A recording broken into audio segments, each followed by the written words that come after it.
आप सभी को जय मसीह की। आज परमेश्वर के वचन में आप सभी का स्वागत है। परमेश्वर पिता आज अपने वचनों के द्वारा आप सबको बहुत ऐसे आशीष को दे और परमेश्वर पिता अपने वचनों के द्वारा आप सबसे बोले और बातचीत करे। आज हम परमेश्वर के वचन से सीखेंगे मसीह की देह में एकता के बारे में। और परमेश्वर का वचन हमसे कहता है मत्ती उसका 5वां अध्याय उसका 9 में इस प्रकार से लिखा हुआ है कि धन्य है वे जो मेल कराने वाले हैं, वे परमेश्वर के पुत्र कहलाएंगे। तो क्या हम आज परमेश्वर के पुत्र और पुत्रियां जो कहलाते हैं, क्या हम मेल कराने वाले हैं या फूट कराने वाले लोग हैं? परमेश्वर ने जो दान और वरदान के बारे में हमें कुरिन्थी में लिखा है और 12 अध्याय में लिखा है, पहला कुरिन्थी 12 अध्याय में पहले तो वरदान के बारे में लिखा है, फिर लिखा है उसमें कि उसके देह में क्या है, एकता के बारे में। एक देह एक और अंग अनेक करके बोल रहा है। और यहाँ पर बोल रहा है ताकि देह में फूट ना पड़े परंतु अंग एक दूसरे के बराबर चिंता करे। यदि एक अंग दुख पाता है तो सब अंग उसके साथ दुख पाते हैं। यदि एक अंग की बड़ाई होती है तो उसके साथ सब अंग आनंद मनाते हैं। बोलता है इस प्रकार तुम सब मिलकर मसीह के देह हो और अलग अलग उसके अंग हो। यहाँ यानी कि परमेश्वर का वचन हमें बता रहा है कि परमेश्वर ने हमें अपने अनुग्रह के द्वारा मसीह यीशु में हमको क्या क्या दान दिया और हर एक को उसके परिमाण के अनुसार उनको दिया गया। किसी को भविष्यवाणी करने का, किसी को नाना प्रकार की भाषा बोलने का और किसी को उन भाषाओं का अर्थ बताने का। और परमेश्वर का वचन कहता है कि किसी को चंगा करने का, किसी को शिक्षक के रूप में, किसी को उपदेशक के रूप में। और ये नियुक्त करने वाला तो परमेश्वर है, परंतु वो क्यों हमें नियुक्त किया है, इन बातों को हमें जानना चाहिए। और इसलिए इफिसी उसका 12 अध्याय में अगर हम लोग देखेंगे, 12 अध्याय में लिखा हुआ है जिससे पवित्र लोग सिद्ध हो जाए। पहला कि वो हमें सिद्धता की ओर ले जाने के लिए इन बातों को हमारे जीवन में देता है ना। पहला वो क्या है, प्रेरितों को नियुक्त करता है, भविष्यवक्ताओं को नियुक्त करता है, सुसमाचार सुनाने वालों को, रखवालों को, उपदेशकों को नियुक्त करता है। और क्यों नियुक्त करता है? इसलिए नियुक्त करता है कि पवित्र लोग सिद्ध हो जाएं। यानी हम सिद्ध नहीं है, हमें सिद्धता की ओर ले जाने के लिए, सिद्ध बनने के लिए हमको ये सारे दान वरदान और सब कुछ परमेश्वर हमको दिया है ताकि हम मसीह के प्रेम में, उसके अनुग्रह में हम सिद्ध होते चले जाएं बोल करके। उसके बाद वो बोलता है कि सेवा का काम किया जाए। और ये सेवा का काम क्या है? किसी को दुष्ट आत्माओं को निकालने का, छुटकारा देने का और चंगा करने वाला, ये भी एक वरदान में शामिल है। और परमेश्वर इसलिए ये वरदान को देता है ताकि वो लोग जो सेवा का, जो लोग इनके जरूरतमंद है, जो लोग बीमारों में है, जो लोग बंधनों में, उनके बंधन क्या किए जाए, आजाद किए जाए। और परमेश्वर ने मसीह यीशु में आने के बाद हमको अधिकार दिया है। बोलते मेरे नाम से तुम तो क्या करोगे, दुष्ट आत्माओं को निकालोगे बोल करके बोलता है अन्य अन्य भाषाओं को तुम बोलोगे। और ये सब परमेश्वर का वरदान है। लेकिन ये क्यों दिया गया? ये इसलिए दिया गया कि मसीह की देह क्या करे, उन्नति करे। तीसरी बात कि मसीह की देह उन्नति करे। पहली बात कि हम पवित्र लोग सिद्ध हो जाए, दूसरी बात कि बस सेवा का काम किया जाए, और तीसरा मसीह की देह उन्नति किया जाए। अगर हम इसके अंतिम में हम लोग देखेंगे इफिसी 4 उसका 16 में हम लोग देखेंगे और लिखा है जिससे सारी देह हर एक जोड़ की सहायता से एक साथ मिलकर, एक साथ गढ़कर उस प्रभाव के अनुसार जो हर एक अंग में ठीक ठीक कार्य करने के द्वारा होती है, अपने आप को बढ़ाती है और वह प्रेम में उन्नति करती जाए।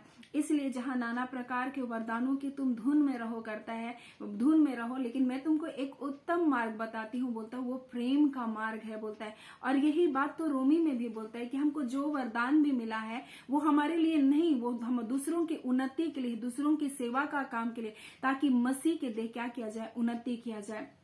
और इसीलिए परमेश्वर बोलता है लेकिन जब हम आपस में लड़ते और झगड़ते हैं और बोलते एक अंग दूसरे अंग से कुछ भी बोलता है कि ये अंग अच्छा है और दूसरा अंग खराब है, तो ये कैसे हो सकता है? हम तो सब मसीह में एक देह है। और बोलता है हर एक देह में हर एक अंग का अलग अलग काम है। अगर हाथ बोले कि मैं ही सबसे महान हूं तो कैसे हो सकता है? क्या पांव अगर ना चले तो ये हाथ कैसे काम करेगा आगे जाकर? यानी सब अंग अपने अपने जगह में महत्वपूर्ण स्थान रखता है।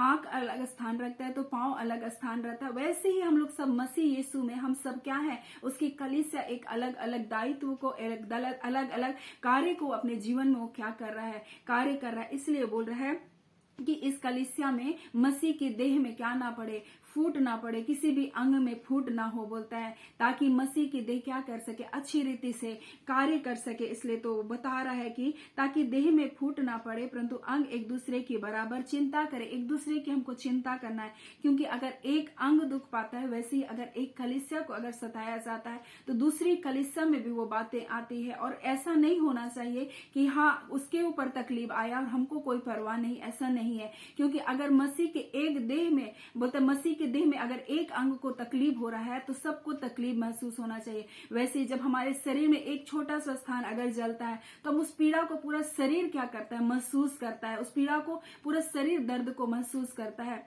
इसी बात को वो कलीसिया के रूप में, जिसका सिर यीशु मसीह है और हम सब उसके अंग है, बोल रहा है तुम में फूट ना पड़े। कोई बोलता है मैं उससे बढ़कर, ऐसा नहीं, परंतु परमेश्वर का वचन बोलता है तुम मेल कराने वाले हो। तुम एक दूसरे से क्या करो, परमेश्वर के प्रेम में, परमेश्वर की एकता में हमको क्या करना है, गट करके बोलना है। इसीलिए बोल रहा है कि सारी देह एक जोड़ में की सहायता से एक साथ मिलकर, एक साथ गट कर एक उस प्रभाव के अनुसार हर एक अंग को ठीक ठीक कार्य करने के द्वारा जो उसमें होता अपने आप को बढ़ाती है करके परमेश्वर का वचन कह रहा है। सो हमें आज मसीह के देह में उन्नति करते जाना है, हमें उसकी सेवा का कार्य को करते जाना है, ताकि हम लोग जो पवित्र किए गए हम लोग सिद्धता की ओर क्या करें, बढ़ते जाएं। ये नहीं कि हम सिद्ध हो गए, परंतु उनको सिद्धता की ओर बढ़ते जाना।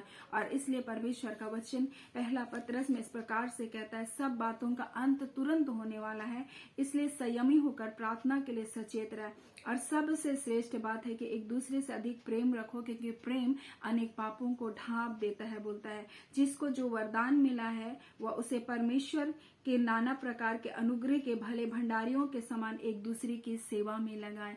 सो हमको जो भी वरदान मिला है वो हमको दूसरों की सेवा में लगाने के लिए मिला है, ताकि हम भी क्या किए, पवित्र लोग, हम लोग जो पवित्र किए गए हम लोग सिद्धता की ओर बढ़े।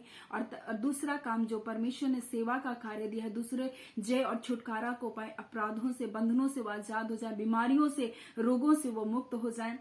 हमको उनके लिए क्या करना है, प्रार्थना करना है, ताकि वो लोग छुटकारे को पाए। क्योंकि परमेश्वर ने हमको सामर्थी बनाया, हमको दुर्बल नहीं बनाया है। परमेश्वर ने हमको अपना आत्मा दिया, और परमेश्वर का आत्मा जहाँ वह स्वतंत्रता है। परमेश्वर का आत्मा जो है वो प्रेम का आत्मा है। परमेश्वर का आत्मा जो दूसरों को क्षमा करता वो, इसलिए तो रोमी में इस प्रकार से परमेश्वर का वचन कहता है, बोलता है जिसको जैसा बोलता है वरदान मिला है, बोलता है अगर किसी को भविष्यवाणी का दान मिला तो विश्वास के परिमाण के अनुसार भविष्यवाणी करे। यदि सेवा का दान मिला तो सेवा में लगा रहेगा, सिखाने वाला है तो सिखाने में लगा रहे, उपदेशक हो तो उपदेश में देने में लगा रहे, दान देने वाला है तो उदारता से दे, बोल रहा है अगुवाई करने वाला है तो उत्साह से करे, जो दया करने वाला है हर्ष से करे। बोलता है प्रेम निष्कपट हो, बोल रहा है बुराई से तुम घृणा करो, भलाई में लगे रहो, भाईचारे से एक दूसरे से प्रीति रखो, बोल रहा है एक दूसरे के अपराधों को क्षमा करो, परस्पर आदर में एक दूसरे से बढ़ते चले जाओ।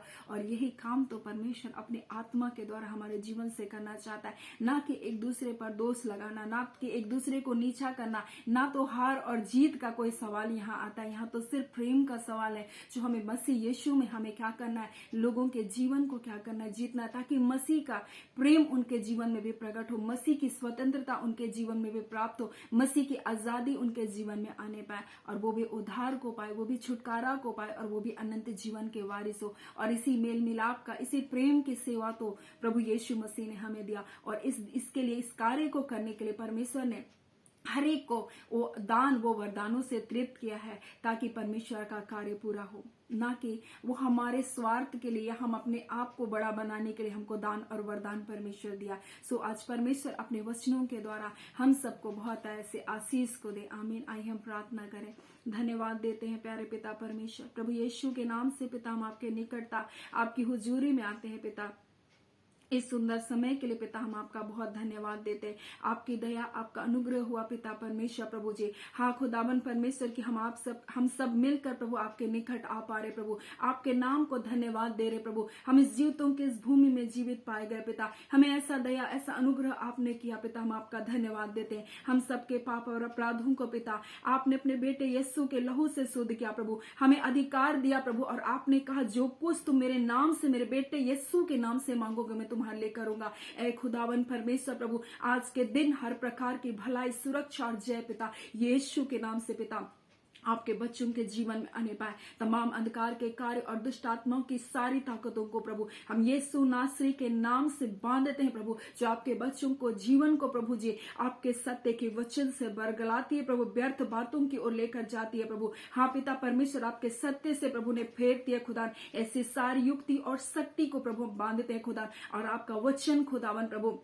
जिसको प्रभु आपने अपने बड़े नाम से भी अधिक महत्व दिया प्रभु जी, आपके बच्चों के जीवन में कार्य करे प्रभु। ओ प्रभु, आपके बच्चे भटकाव से बचे रहे प्रभु जी, संसार में प्रभु ओ भ्रम की आत्माओं से बचे रहे परमेश्वर पिता, इन्हें परख की आत्मा दे खुदावन प्रभु। मेरी आज ये प्रार्थना है खुदावन हर एक को परमेश्वर, ताकि आपके आगमन के लिए प्रभु जी अपने जीवन को प्रभु जी हाँ पिता परमेश्वर आपके योग्य बनाते हुए, पवित्र आत्मा की सहायता के द्वारा इस योग्य बनाते हुए प्रभु आपके मार्गों पर चलने वाले हो सके और आपके आगमन के लिए तैयार हो सके। खुदावन परमेश्वर, जितने रोग दुख बीमारी में है, बंधनों में, यीशु के नाम से आजाद होने पाए। हर प्रकार का कर्ज का समस्या प्रभु जी, हर प्रकार के परमेश्वर बेरोजगारी की समस्या प्रभु यीशु के नाम से इनके जीवन से जाने पाए। खुदावन परमेश्वर, ये सोच रहे खुदावन मेरी पीड़ा मुझसे बढ़कर कौन जानता है प्रभु जी। हाँ खुदावन परमेश्वर, परंतु आपने कहा प्रभु जवान सिंह भी परमेश्वर भूखे रह जाएंगे, परंतु यहोवा के डरवैयों को किसी भली वस्तु की घटी नहीं होगी प्रभु। आप खुदावन अपरंपार आशीषों को देने वाले परमेश्वर,